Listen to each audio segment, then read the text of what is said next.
Bienvenue dans Invested Academy, le podcast dédié à celles et à ceux qui veulent devenir conseillers en gestion de patrimoine, réussir leur reconversion et développer leur activité. Chaque épisode, je te partage des conseils pratiques et des retours d'expérience pour exercer ce métier passionnant et en vivre durablement. Je suis Cyril, fondateur d'Invested.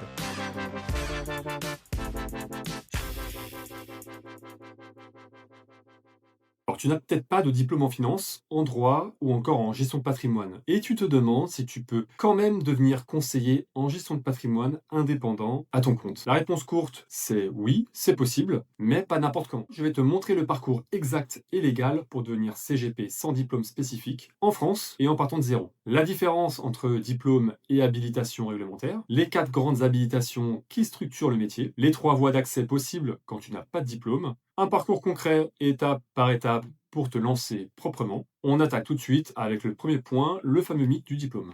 Alors on va clarifier un truc tout de suite. Il n'existe pas de diplôme d'État obligatoire pour être appelé conseiller en gestion de patrimoine. Ce n'est pas comme un médecin, un avocat ou un expert comptable. En pratique, tu vas trouver des conseillers issus de master en finance, de droit, gestion de patrimoine, des profils venant de la banque, de l'assurance, de la comptabilité par exemple, et des personnes en reconversion qui se sont formées plus tard. Ce qui compte vraiment, ce n'est pas tant le nom de ton diplôme que tes compétences en fiscalité, en placement, en relations clients ou encore en pédagogie, et surtout le fait d'avoir des habilitations réglementaire pour exercer légalement quand tu es à ton compte. Donc, l'absence de bac+5 en gestion de patrimoine ne t'interdit pas d'exercer comme indépendant. Alors évidemment, tu ne pourras pas y aller en freestyle sans cadre réglementaire. Et justement, ce cadre, il passe par les habilitations qu'on va voir maintenant. Les 4 grandes habilitations du CGP, le socle légal. Dans la réalité du terrain, un CGP complet s'appuie généralement sur 4 grandes habilitations. La première, c'est le CIF, le conseiller en investissement financier, pour tout ce qui est instruments financiers comme des SCPI, du private equity, des OPC, etc. L'IAS, l'intermédiaire en assurance ou aussi ce qu'on appelle le courtier en assurance, pour distribuer des contrats d'assurance vie, de capitalisation, de prévoyance, etc. L'IOBSP, qui est le courtier en opérations de banque et services de paiement, pour faire du crédit, typiquement le financement dans l'immobilier. La carte T, qui est la carte de transaction immobilière, pour pouvoir faire de la transaction immobilière, acheter et vendre des biens pour tes clients. Les 3 premières, CIF, IAS, IOBSP, sont inscrites à l'ORIAS, et la 4e, la carte T, est gérée par la CCI, la Chambre du commerce et de l'industrie. Quand un client fait appel à toi, il peut vérifier sur l'ORIAS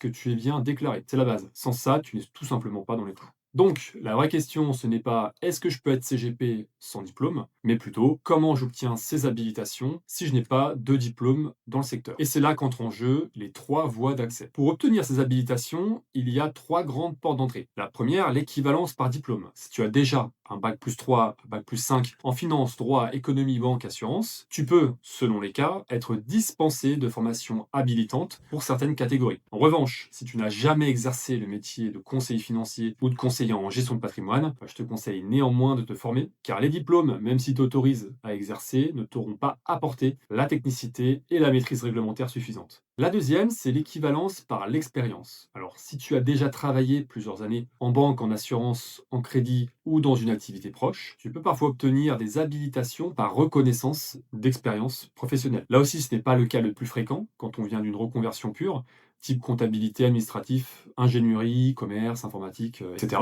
Et la troisième, qui est la formation habilitante, qui est le cas le plus courant en reconversion. Si tu n'as ni diplôme spécifique, ni expérience reconnue dans le secteur, tu vas passer par la formation habilitante. Concrètement, ça veut dire une formation encadrée par les exigences de l'ORIAS, avec un volume horaire important, typiquement 150 heures pour un CIF, un conseiller en investissement financier, et des volumes comparables pour les autres habilitations, à l'issue de laquelle tu peux justifier ton niveau pour t'enregistrer. Ce qu'il faut savoir, c'est que pour le CIF, il faut passer en plus la certification AMF, qui est un examen QCM qui valide tes connaissances de base en finance et en réglementation. Donc oui, même sans diplôme de base, tu peux obtenir toutes tes habilitations, mais il faudra passer par des formations sérieuses, structurées et reconnues. Maintenant qu'on a posé le cadre, je vais te donner un scénario réaliste pour quelqu'un qui part de zéro, sans diplôme spécifique, en gestion de patrimoine et qui veut lancer son activité. La première étape, c'est comprendre le métier et valider ton projet. Alors avant de te jeter dans des formations longues, commence déjà par comprendre le modèle économique du conseiller en gestion de patrimoine indépendant, voir si tu te projettes dans la relation client, valider que tu es à l'aise avec l'idée d'entreprendre. C'est ce qu'on fait par exemple dans nos contenus gratuits, les webinaires, les vidéos qu'on publie. Ça évite de passer du temps temps et de l'argent si le métier ne te correspond pas du tout. La deuxième étape, c'est passer les formations habilitantes. Une fois que le projet est clair, tu vas construire ton socle réglementaire. En général, dans une logique CGP indépendant, tu vas viser à terme le CIF, l'IAS assurance, l'IOBSP le crédit et éventuellement la carte T pour la transaction immobilière. Si tu n'as pas de diplôme reconnu, tu passes les formations habilitantes, CIF, IAS, IOBSP, et tu prépares la certification AMF pour valider le bloc CIF. C'est ce qui va te permettre de t'inscrire à l'ORIAS, de rejoindre un groupement ou te structurer en tant qu'intermédiaire indépendant et d'exercer dans les règles.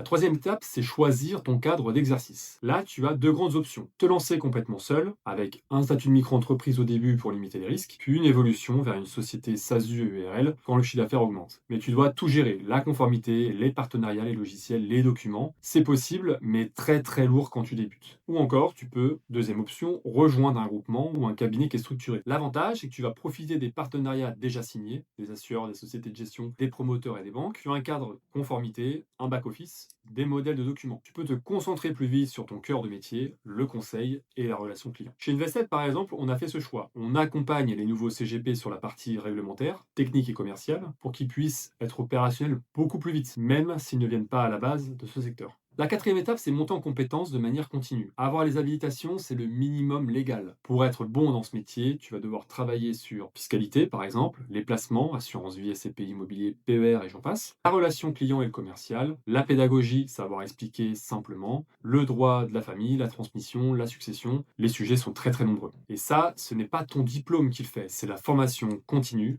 et le terrain. Moi, par exemple, j'avais un master en finance, donc une base technique. On pourrait se dire que c'est largement suffisant pour être conseiller en gestion de patrimoine, mais en réalité, il me manquait complètement la partie commerciale et la partie terrain, et puis aussi une partie sur, par exemple, le droit, la fiscalité. Je l'ai apprise en pratiquant, en formant et en me faisant aussi accompagner. Est-ce que tu as vraiment besoin d'un bac+5 ? Alors soyons clairs, un bac+5 en gestion de patrimoine, c'est très bien, mais ce n'est pas une condition d'accès au métier. Ce qui va faire la différence, ça va être ta capacité à comprendre les situations de tes clients, à vulgariser des sujets complexes, à construire une stratégie cohérente, passer à l'action avec eux et aussi à rester conforme. Tu peux tout à fait venir d'un autre univers à partir du moment où tu es prêt à te former sérieusement, à passer les habilitations et aussi à te faire accompagner pour limiter les erreurs.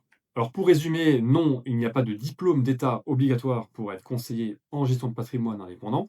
Oui, tu peux te lancer sans venir de la finance ou du droit, mais tu dois absolument obtenir tes habilitations, le CIF, l'IAS, l'IOBSP, éventuellement la carte de transaction immobilière, passer par des formations habilitantes si tu n'as pas d'équivalence, et t'inscrire dans un cadre réglementaire clair. Si tu veux aller plus loin, comprendre comment construire ton parcours sans diplôme, comment te former, obtenir tes habilitations et lancer ton activité avec un cadre solide, je t'ai mis en description un lien vers une vidéo qui t'explique comment lancer ton activité de CGP indépendant. Chez Invested Academy, on accompagne les personnes en reconversion à devenir CGP indépendant sans forcément repartir pour 5 ans d'études en gestion de patrimoine, mais en respectant 100% du cadre légal et en restant concret et terrain.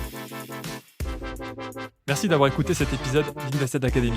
Si ce contenu t'a aidé, pense à t'abonner sur ta plateforme d'écoute préférée et à laisser un avis 5 étoiles pour soutenir le podcast.